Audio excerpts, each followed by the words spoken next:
Good morning बच्चों, स्वागत है आपका मेरी नई वीडियो में। बच्चों, जैसा कि हमने देखा था कि आपने हमारी पिछली वीडियो में MS एक्सेल को खोलना और फाइल को सेव करना सीखा था। आज हम MS एक्सेल की इस एप्लीकेशन सॉफ्टवेयर के अलग अलग भाग के बारे में बात करेंगे। तो बच्चों, सबसे पहले जो ये आपके सामने एक शीट दिखाई दे रही है जिसमें ये खाने हैं छोटे छोटे, एक मैथ की कॉपी के पेज की तरह ये दिखाई दे रहे हैं, इसे हम बोलते हैं वर्कशीट। बच्चों, ये जो आपके सामने दिखाई दे रही है ये कहलाती है वर्कशीट, यानी कि एक ऐसी शीट, एक ऐसा पेज जिस पे हम MS एक्सेल का काम कर सकते हैं। तो बच्चों देखिए, इस वर्कशीट में एक तरफ लिखा हुआ है ABCDEFG और एक तरफ लिखा हुआ है 1 2 3 4 5 6।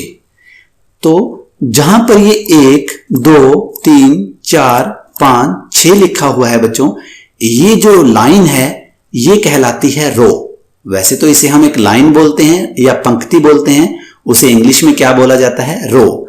तो ये बच्चों कहलाती है आपकी एक रो।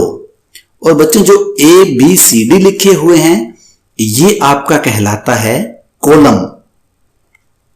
तो बच्चों जैसे ये रो और ये कॉलम, तो इस तरीके से जो ये हमारी वर्कशीट है आपके सामने दिखाई दे रही है, तो ये किसको मिलाकर बनी है?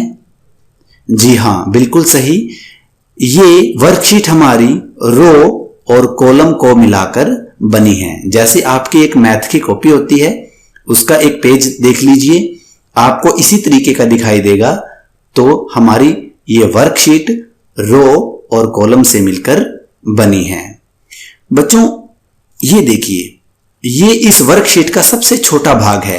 ये जो छोटे छोटे खाने बने हुए हैं यहां पर, ये इस वर्कशीट का सबसे छोटा भाग है। तो आप देखिए, यहां से ये C कॉलम आया और यहां से ये तीसरी रो यहां पर आई, इन्होंने एक दूसरे को यहां पर काट दिया और क्या बन गया? एक ये यहां पर सेल। तो ये बच्चों कहलाता है हमारा सेल। ये जो छोटे छोटे खाने आप वर्कशीट में देख रहे हो ये हमारे सेल कहलाते हैं। यानी कि यदि हम सेल की डेफिनेशन की बात करें तो रो और कॉलम जहां पर एक दूसरे को काटते हैं वह भाग क्या कहलाता है? सेल। और अगर हम इसको दूसरे तरीके से देखें तो इस पूरी वर्कशीट का सबसे छोटा भाग, इस पूरी वर्कशीट का सबसे छोटा भाग क्या कहलाता है? सेल। तो बच्चों ये दो डेफिनेशन हमारे पास हो गई। जहां पर रो और कॉलम एक दूसरे को काटते हैं वह भाग सेल कहलाता है। दूसरा, वर्कशीट का सबसे छोटा भाग सेल कहलाता है। तो बच्चों ये जो छोटे छोटे खाने आपको पूरी वर्कशीट में दिखाई दे रहे हैं ये सभी सेल हैं। तो यहां पर देखिए बच्चों, यहां पर लिखा हुआ है C3। ये जो भाग है आपका ये कहलाता है हमारा सेल एड्रेस। सेल एड्रेस का मतलब है सेल का पता। तो बच्चों जितने भी सेल आपके MS एक्सेल की इस वर्कशीट में हैं सबका एक नाम होता है या सबका एक एड्रेस होता है। जैसे इस सेल को देखिए, ये सेल कहां पर बनाया गया है? ये H नाम के कॉलम और 11वीं रो को काटकर ये सेल बनाया गया है। तो इसका नाम हुआ H11। ये देखिए यहां पर इसका नाम क्या हो गया? H11। ये सेल देखिए, ये सेल F नाम के कॉलम और 5वीं रो को काटकर बना है, तो इसका नाम बन गया F5। तो जिस भी सेल पर हम क्लिक करेंगे उसका एड्रेस हमें यहां पर दिखाई देगा, तो इसीलिए इसे बोलते हैं सेल एड्रेस। बच्चों यहां पर देखिए शीट 1, शीट 2, शीट 3। तो आपको ये तो समझ में आ गया है कि ये हमारे एक्सेल की क्या है? वर्कशीट। तो हमारे एक्सेल में बहुत सारी वर्कशीट हैं। जैसे ये देखिए, मैंने यहां पर कुछ लिख दिया, तो ये कहां पर लिखा गया है? शीट 1 पे। आप शीट 2 पे क्लिक कीजिए, देखिए ये बिल्कुल खाली।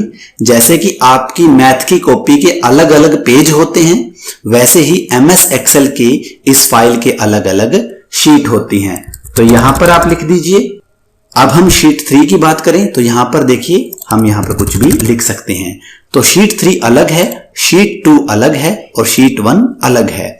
ऐसे ही हम यहां पर क्लिक करके बहुत सारी शीट ले सकते हैं या बहुत सारी फाइल ले सकते हैं। ये सभी अलग अलग वर्कशीट हैं। बच्चों, जैसा कि आपको पता है, हमने अपनी पिछली वीडियो में फाइल को सेव करते वक्त उसे वर्कबुक कहा था। तो वर्कबुक इसीलिए कहा था कि बहुत सारी शीट इसके अंदर होती है और बहुत सारी शीट या बहुत सारे पेजेस को मिलाकर क्या बनती है, एक बुक।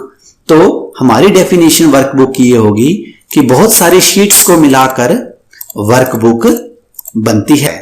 तो इसलिए हम अपनी एक्सेल की फाइल को वर्कबुक कहते हैं। तो बच्चों देखिए, ये सेल मैंने सिलेक्ट किया। अब इस सेल के चारों तरफ एक काले रंग का बॉर्डर बन गया। तो ये सेल हमारा कहलाता है एक्टिव सेल। बाकी के सेल देखिए सिंपल हैं, तो ये इनएक्टिव हैं। अभी जो सेल हम सेलेक्ट करते हैं वो सेल कहलाता है हमारा एक्टिव सेल। ये जो एक्सेल का भाग है बच्चों, इसे कहते हैं हम फॉर्मूला बार। इसमें हम एक्सेल के विभिन्न फॉर्मूले भी लिख सकते हैं और दूसरा, इसके अंदर हम जो भी लिखेंगे वो हमारे सेल में दर्शाया जाता है। तो हम इसे कह सकते हैं कि जो भी एक सेल के अंदर लिखा होता है या सेल के अंदर जो भी कंटेंट लिखा होता है वो हमारा फॉर्मूला बार दर्शाता है। मान लीजिए सेल में मैंने कुछ लिख दिया, तो इस सेल में क्या लिखा हुआ है हमें इस फॉर्मूला बार में दिखाई देगा। तो बच्चों, ये थे हमारे कुछ इंपॉर्टेंट एक्सेल वर्कशीट के डेफिनेशंस जो हमें याद करना बहुत जरूरी है। आगे फिर हम ऐसे ही इंटरेस्टिंग टॉपिक्स के साथ आपके साथ जुड़े रहेंगे। तब तक के लिए